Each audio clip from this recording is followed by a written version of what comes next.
Okay, let's dive right into this. Welcome to today's Explainer, where we're going to explore one of the absolute most sorrowful moments recorded in Islamic history.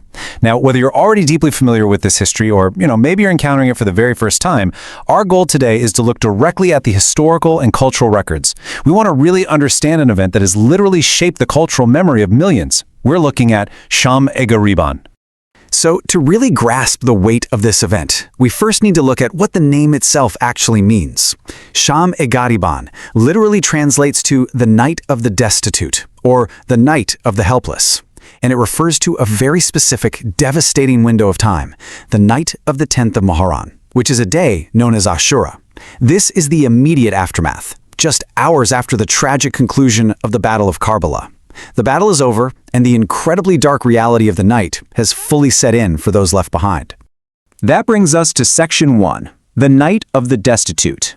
Let's examine the chronological events that unfolded during this harrowing evening. To really grasp the scale of the loss that afternoon, we have to look at the number 72. According to the traditional narrative, the battle on the afternoon of Ashura resulted in the martyrdom of Imam Husayn ibn Ali, and alongside him, right around 72 of his companions were killed. Now, this number is huge because we're not just talking about an anonymous army here. These were close supporters, and crucially, many of them were immediate family members. So in a matter of just a few hours, almost the entire adult male presence of their camp was completely wiped out. And this brilliantly, or rather tragically, illustrates the sheer terror of what came next. With the defenders gone, the women and children were left entirely without protection. As the opposing army advanced into the camp, they looted the tents before literally setting them on fire. Just imagine the absolute fear and confusion. The surviving family members were forced to flee from their burning shelters into the dark, unfamiliar desert. They spent that entire night totally unsheltered, hungry, incredibly thirsty, and mourning an unfathomable loss. Let's shift our focus to Section 2, the surviving women and children. Who exactly was left to endure this night? Looking at the historical tradition, the prominent survivors primarily consisted of the women and children of the Prophet's family. We see Zaynab bint Ali and Kulthum bint Ali, both sisters of Imam Husayn. And, importantly, there was also Ali ibn Husayn Zayn al-Abidin.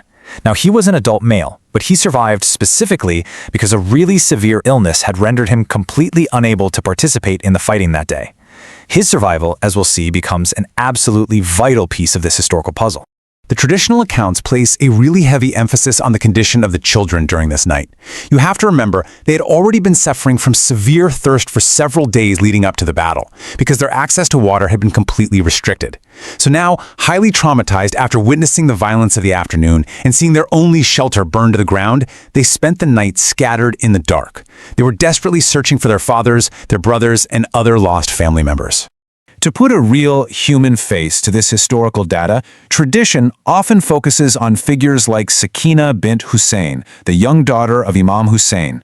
She's remembered in the historical accounts as grieving so deeply for her father amidst the utter chaos of that night. And, focusing on these individual accounts really helps us understand the profound human cost of the event. It moves us beyond just the military facts and right into the deep emotional reality of the survivors. Moving right along to Section 3, leadership in the aftermath, because in the middle of this unimaginable tragedy, some incredible resilience had to emerge. Let's move in and see how this builds into the legacy of Zaynab bint Ali. According to Islamic historical tradition, she stepped into a central leadership role that very night. She actively comforted the terrified children, she tended to the sick, especially the bedridden Imam Zayn al-Abidin, and she physically gathered all those scattered family members in the dark. Despite her own immense personal grief over losing her brother and so much of her family, she displayed just a staggering level of patience and resilience. This specific display of leadership is a core reason why her actions are so widely commemorated today. Meanwhile, Imam Zayn al-Abidin's role was shifting rapidly as well. As the only surviving adult male from Imam Husayn's immediate family, the entire weight of the future suddenly rested on him. His survival wasn't just some historical footnote. It was the exact mechanism by which the detailed accounts of Karbala and Sham-e-Ghariban were preserved. He became the living link who would convey the events of that day and night to all future generations.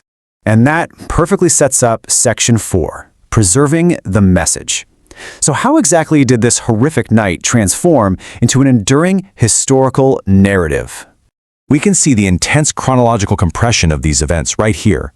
After the battle ended on the afternoon of the 10th, they endured the absolute terror of Sham-e-Ghariban that night. But there was literally zero respite.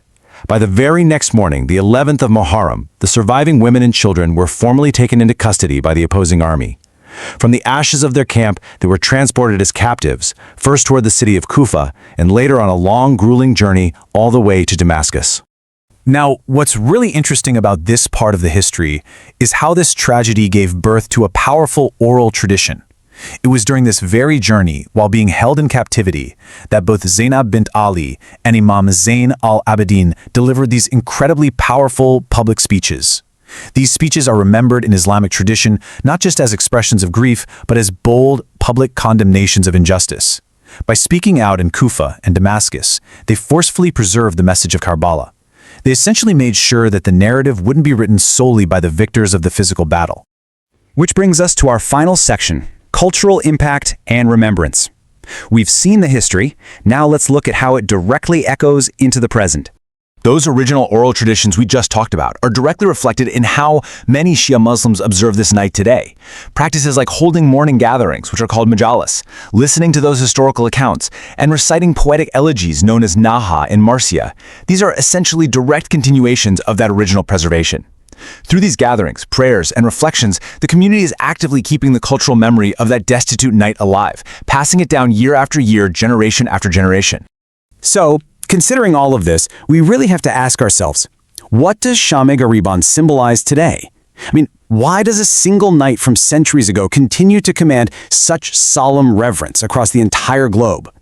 A crucial takeaway here is that this night transcends the historical timeline to become a really powerful set of universal symbols. It stands for immense patience in the face of absolute hardship.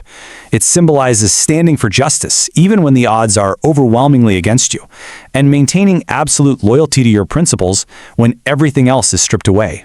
For many Muslims, and particularly in the Shia tradition, it's a deeply dedicated time to feel compassion for the destitute, and to deliberately remember the devastating human cost of Karbala. We'll wrap up our explainer with a final provocative thought. The survival of this story wasn't guaranteed. It was secured by the immense courage of survivors who chose to speak out when they had quite literally nothing left. So, how will the oral traditions of Sham-e-Ghariban continue to shape cultural remembrance and the pursuit of justice in the future?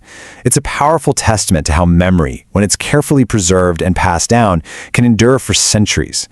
Thank you so much for joining me for this explainer, and keep exploring these fascinating pieces of our shared human history.